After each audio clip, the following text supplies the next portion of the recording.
What's up, guys? Today I wanted to come on here and talk about some Bellator fighters that struggled in the UFC.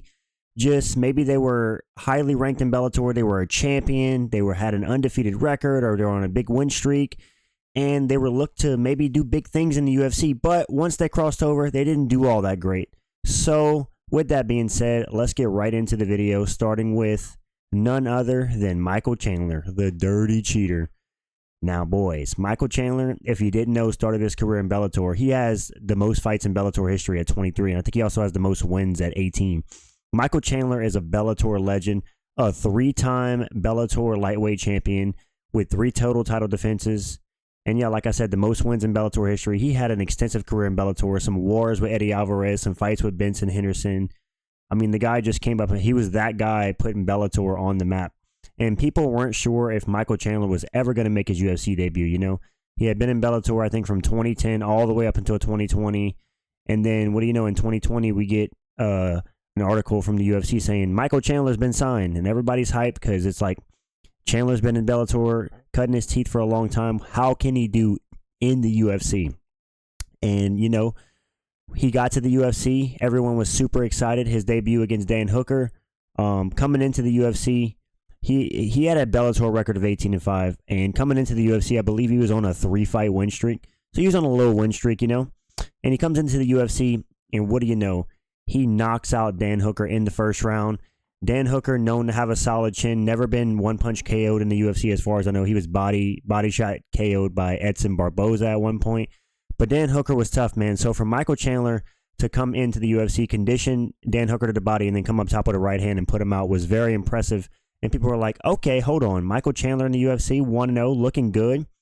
But he comes in his next fight, I believe, against Charles Oliveira for the championship. He's booked immediately. 1-0 in the UFC. Obviously, this guy's the lightweight legend in Bellator, so he's booked in a title fight with Charles Oliveira for the vacant lightweight title. And, man, he almost gets Oliveira out of there. Michael Chandler was so close. He was closer to any other Bellator fighter to winning that UFC belt. I'm sure there's been some Bellator. Either way, he was so close to winning the belt. He had Charles on the ground, beating his ass in the first round. Like the ref arguably could have stepped in and stopped it. But he let it go on, and Michael Chandler almost got Charles out of there. The first round ends. In the second round, Charles Oliveira knocks out Michael Chandler 20 seconds into the round. And, man, just like that, he is 1-1 in the UFC. Almost had that championship, but just couldn't cut it. And, yeah, he goes on to fight Justin Gaethje after that in an all-out war. And this is where people start to believe, okay, Michael Chandler has low IQ. Because in the Justin Gaethje fight, he's throwing his hands up in the air, putting his chin on a silver platter, and Justin Gaethje's just busting him up. And Michael Chandler pretty much threw away the win. He probably could have beat Justin Gaethje, but he just fought like a complete idiot. He prioritize excitement for the fans over winning the fight, which is fair enough. I mean, if he wants to be known as that exciting fighter, he is that. But yeah, he had a loss to Justin Gaethje, so that puts him 1-2 in the UFC.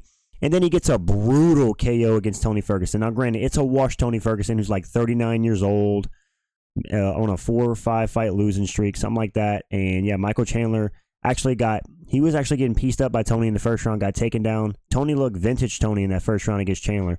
But in the second round, Michael Chandler front kicks Tony Ferguson to the face, knocks him out cold, puts him at 2-2 in the UFC, and, man, that was a brutal KO. It was sad to watch for Tony Ferguson. And, yeah, Michael Chandler's back on top. He calls out Conor McGregor for a super fight, I believe, and he doesn't get that. So he fights Dustin Poirier next. And, honestly, he was beating Dustin Poirier pretty good. He was busting up Dustin Poirier. But in the third round, in typical Michael Chandler fashion, he tries to go for a cool slam on Dustin Poirier, and he gets reversed, and Dustin Poirier cinches in a rear naked choke to be the only fighter in MMA history to submit Michael Chandler. So Michael Chandler drops to 2-3 in the Poirier fight, and, man, Dustin Poirier did not like Michael Chandler, and he still doesn't. He's just not a fan. And then he fights recently Charles Oliveira in the rematch. Very dirty fight, by the way, but Charles Oliveira just showed to be the way better fighter. Michael Chandler tried to be patient Chandler 2.0, and it just didn't work. He got dominated by Charles 4-1. And when he fought like his former self in the 5th round and just went balls to the walls, he almost got Charles Oliveira out of there. Granted, with a bunch of back of the head shots, fence grabs, glove grabs. He was very dirty in that fight. But Yeah, Michael Chandler ended up not cutting it in the UFC. I'd argue he's still an exciting fighter, 2-4, but him calling out Conor McGregor after that second Charles loss was kind of cringe. I'm not gonna lie, but nonetheless, Michael Chandler, one of the most exciting fighters to ever come over from Bellator, and in MMA history, just an exciting guy overall. Always fun to see his fights, and yeah, he just can't cut it in the UFC. 2-4.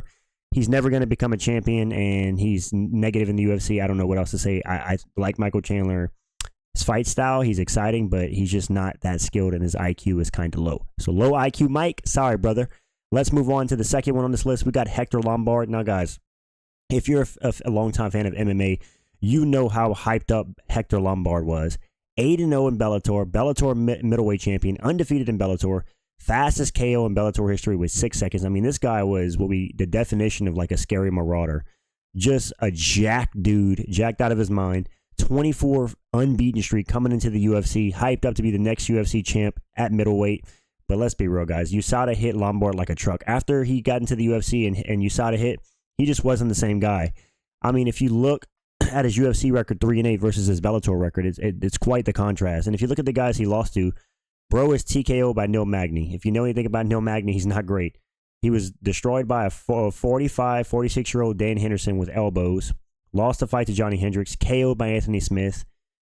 Lost to Tyler Slatus. I mean, Hector Lombard had one of the worst fall-offs in UFC history. And it's just crazy because this guy was on a 24-fight win streak, destroying everybody outside the UFC. Like, this guy couldn't be touched. Some people were saying he was the best middleweight in the world, even though he wasn't in the UFC yet. I didn't agree with that, but Hector Lombard just couldn't cut it in the UFC.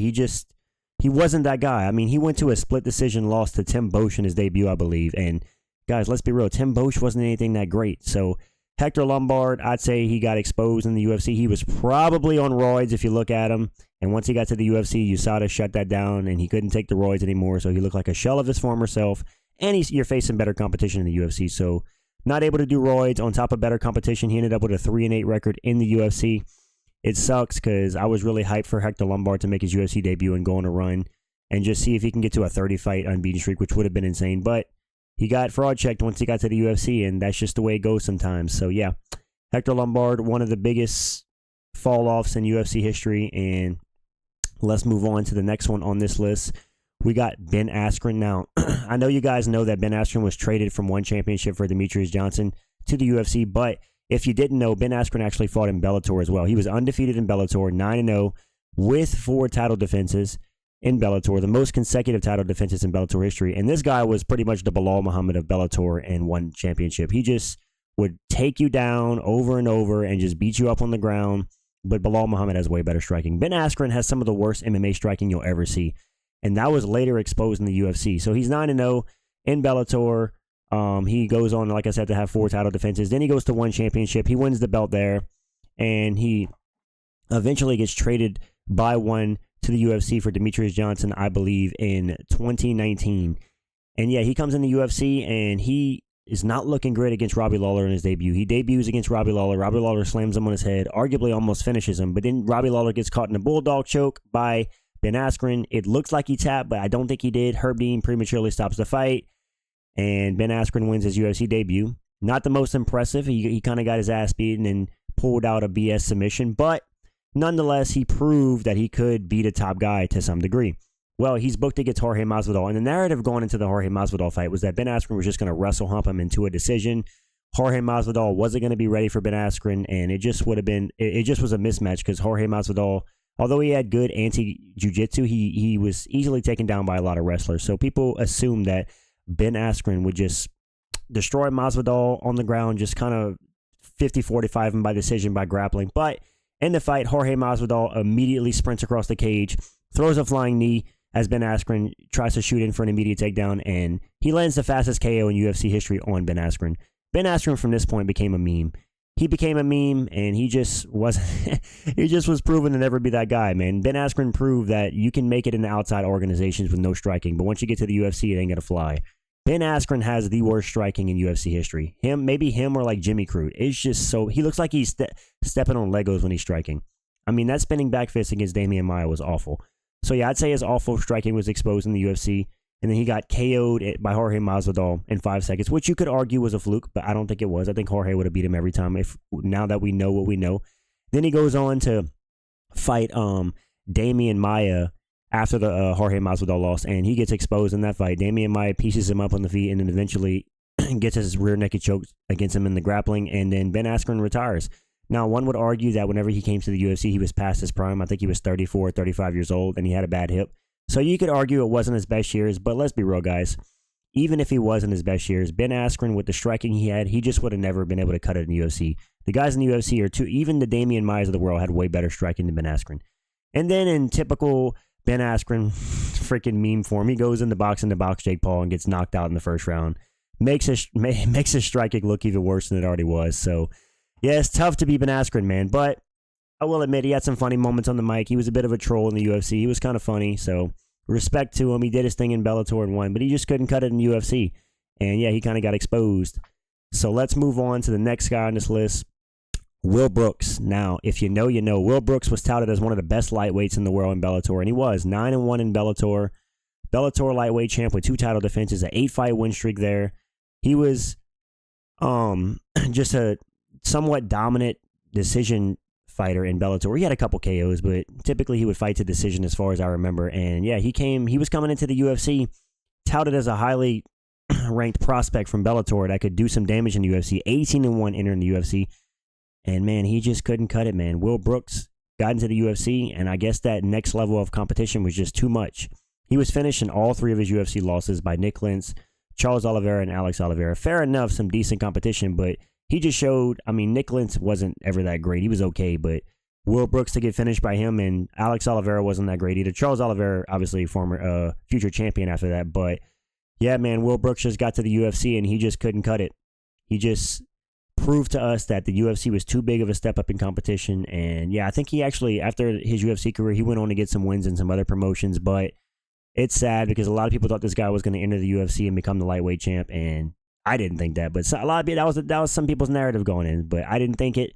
And yeah, came into the UFC, couldn't cut it, so he had to make this list. Will Brooks, rest in peace, your UFC career, brother. Good try though, good try. 1-3, not as bad as some guys like Hector Lombard. 3-8. Let's move on. Joe Soto. Now, Joe Soto, not the worst fighter in the world. He come from Bellator. He only had 5 fights in Bellator, 4-1. Became a Bellator featherweight champ. Decent fighter overall. And if you guys remember back in 2014, I believe it was supposed to be TJ Dillashaw versus Renan Barão. Renan Barão pulls out. So Joe Soto steps up on short notice to fight TJ Dillashaw for the strap in his UFC debut.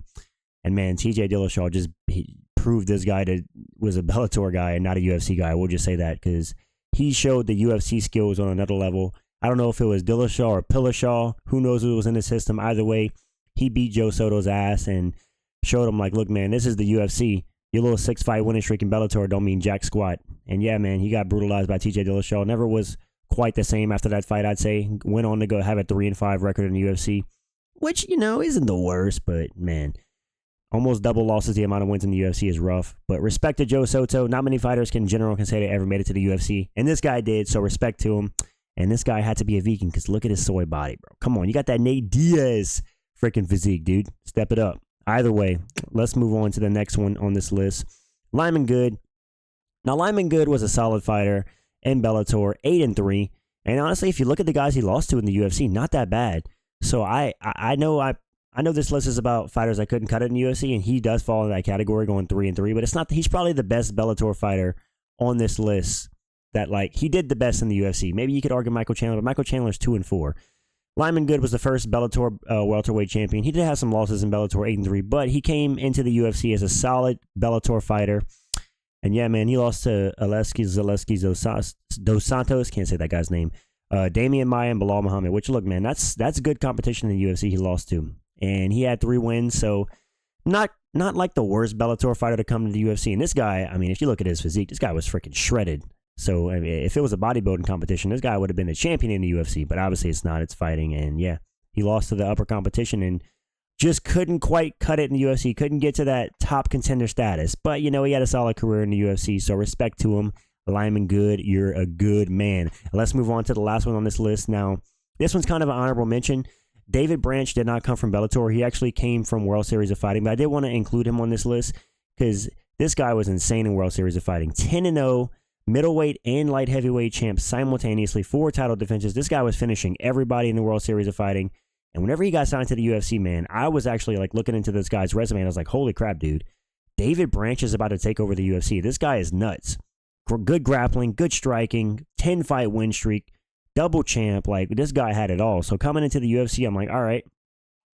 But let's be real. He comes at the UFC. He fights Krzysztof Jotko and wins a split decision. Kind of looks flat in that fight. And then he goes on to fight Luke Rockhold. And as we know, Luke Rockhold got this guy on the ground and made him submit the strikes because Luke Rockhold is just a beast on top.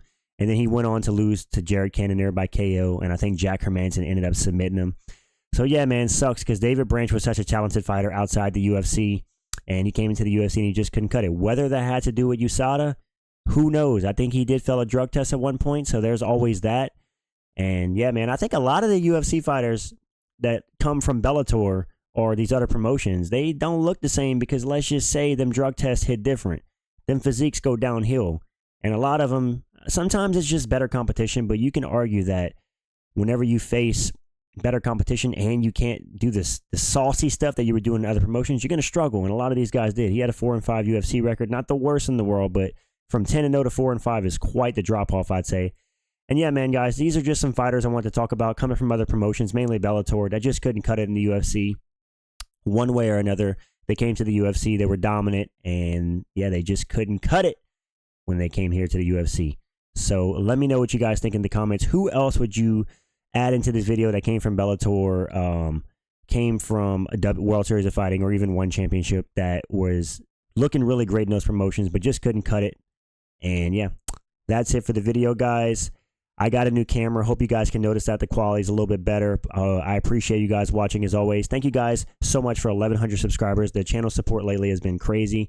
Like the video if you enjoyed. Drop a comment down below, and I'm out, guys. Peace.